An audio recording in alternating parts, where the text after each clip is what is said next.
అవతరణ రాజధాని ఎండలు నిర్మించు పరికరాలు అక్షరాస్యులు వివరిగా నివేదిత మామయ్య మాకు మంచి కథలు చెబుతానన్నావుగా చెప్పు మరి. మామయ్య అక్క చెప్పల కథ ఎందుకమ్మా, ఇవాళ మన కథలే చెప్పుకుందాం. నివేదిత అంటే మామయ్య ఇవాళ ఎన్నో తారీఖు? చైతన్య 1వ తారీఖు. మామయ్య ఏ నెల? నవంబరు. మామయ్య నవంబరు నెల 1వ తారీఖు ఒక ప్రాముఖ్యం ఉంది, ఏమిటో తెలుసా? నివేదిత నాకు తెలుసు, ఇవాళ ఆంధ్రప్రదేశ్ అవతరణ దినోత్సవం.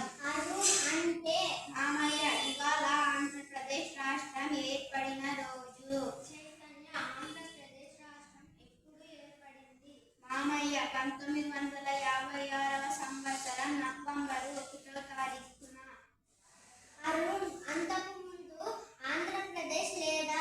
చెబుతాను, శ్రద్ధగా వినండిరా. అంతకు ముందు తెలుగు మాట్లాడే వాళ్ళు కొంతమంది తమిళులతో, కన్నడాలతో, మలయాళతో కలిసి అప్పటి మద్రాస్ రాష్ట్రంలో ఉండేవాళ్ళు. మరి కొందరు అప్పటి నిజాం రాజ్యంలో కన్నడాలతో, మహారాష్ట్రలతో కలిసి ఉండేవాళ్ళు. 1953 అక్టోబర్ 1వ తేదీన మద్రాస్ రాష్ట్రంలో తెలుగు మాట్లాడే వాళ్ళు ఉన్న జిల్లాలతో కర్నూలు రాజధాని ఆంధ్ర రాష్ట్రం ఏర్పడింది. తరువాత నిజాం రాజ్యంలో తెలుగు మాట్లాడే వాళ్ళు ఉన్న జిల్లాలు కూడా కలుపుకొని ఆంధ్రప్రదేశ్ ఏర్పడింది. చైతన్య అయితే ఆంధ్రప్రదేశ్ చాలా పెద్ద రాష్ట్రం అన్నమాట. మామయ్య అవును, మన రాష్ట్రంలో వైశాల్య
మాంగనీసు మొదలైనవి విరిగా దొరుకుతున్నాయి.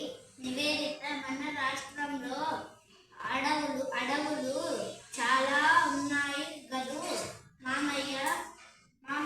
అవునమ్మా, మన రాష్ట్రంలో విస్తీర్ణంలో 5వ వంతు అడవిలో ఉన్నాయి. చైతన్య మన రాష్ట్రంలో పరిశ్రమలు ఉన్నాయా? మామయ్య, భలే వాడివిరా, మన రాష్ట్రంలో పరిశ్రమలు లేకపోవటం ఏమిటి? హైదరాబాద్లో భారీ విద్యుత్ పరికరాల పరిశ్రమ, విశాఖపట్నంలో నౌక నిర్మాణ పరిశ్రమ పెద్దవి, ఇంకా ఎరువులు, సిమెంట్, పంచదార, మందుల తయారు మొదలైన పరిశ్రమలు ఉన్నాయి. రవాణా సౌకర్యం కూడా బాగా అభివృద్ధి చెందాయి. విద్యారంగం కూడా మన రాష్ట్రంలో బాగా అభివృద్ధి చెందుతున్నది. అక్షరాస్యుల సంఖ్య పెరుగుతున్నది. ప్రాథమిక విద్యాస్థాయి నుంచి విశ్వవిద్యాలయ స్థాయి వరకు మన రాష్ట్రంలో ఎన్నో విద్యా సంస్థలు ఉన్నాయి. నివేదిత మన రాష్ట్రాన్ని గురించి